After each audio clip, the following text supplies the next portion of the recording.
अब यहाँ बनने वाली भाजपा सरकार दिल्ली को विकास की ऊर्जा के साथ एक आधुनिक शहर बनाए।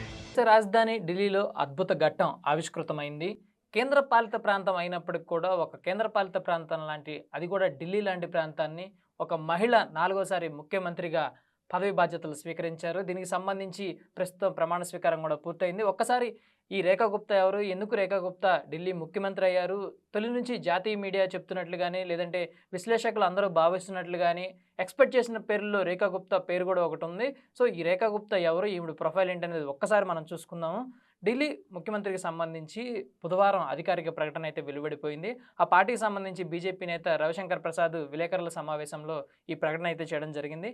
రేఖా గుప్తా పేరును ప్రతిపాదించిన తర్వాత ప్రవేశ్ వర్మ, విజయేంద్ర గుప్తా, సతీష్ ఉపాధ్యాయన్ ఈమె పేరును ప్రతిపాదించారు. దీంతో 8 మంది సభ్యులు ఆ ప్రతిపాదనకు ఆమోదం కూడా తెలపడం జరిగింది. దీనికి సంబంధించి రేఖా గుప్తా కూడా మాట్లాడుతూ ప్రధాని మోడీకి, జేపీ నడ్డాకి, అమిత్ షాకి వీళ్ళందరికీ ధన్యవాదాలు తెలిపారు. దాంతోపాటు ఢిల్లీ లాంటి బాధ్యతను తన మీద పెట్టినందుకు ఆ బాధ్యతని సక్రమంగా నిర్వర్తిస్తానని కూడా ఆవిడ చెప్పడం జరిగింది. ఢిల్లీకి ప్రస్తుతం 4వ సీఎంగా రేఖా గుప్తా అయితే బాధ్యతలు చేపట్టారు. ఈవిడ కంటే ముందు సుష్మా స్వరాజ్, షీలా దీక్షిత్, అతిథి ముఖ్యమంత్రులుగా వ్యవహరించారు. సో ఇప్పుడు ఈవిడ 4వ ముఖ్యమంత్రిగా ఉన్నారు. ఇటీవల జరిగిన ఢిల్లీ ఎలక్షన్స్లో మొత్తం బీజేపీ 70 స్థానాలకు గాను 48 స్థానాలు కైవసం చేసుకుంది. 27 ఏళ్ల సుదీర్ఘ పోరాటం తర్వాత, సుదీర్ఘ నిరీక్షణ తర్వాత ఢిల్లీ పీఠాన్ని బీజేపీ అయితే కైవసం చేసుకున్న విషయం మనందరికీ తెలిసిందే.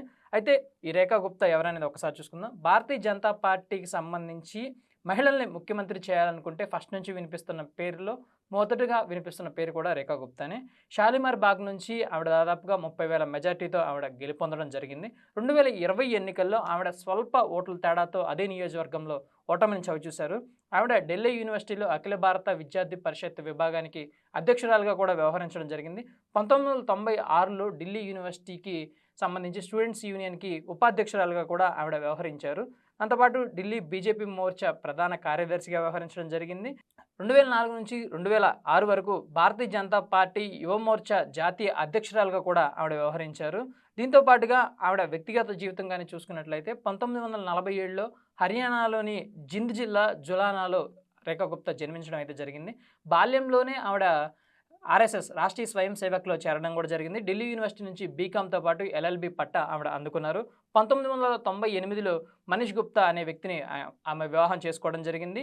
ఎన్నికల సంఘానికి ఆవిడ సమర్పించిన అఫిడవిట్ ప్రకారం ఆవిడ ఆస్తులు 2023, 2024 లెక్కల ప్రకారం ఆవిడ స్థిరాచర ఆస్తులు కలిపి 6,92,050 రూపాయలు ఉండగా ఆవిడ భర్త ఆస్తులకు సంబంధించి 97,33,570గా ఉంది.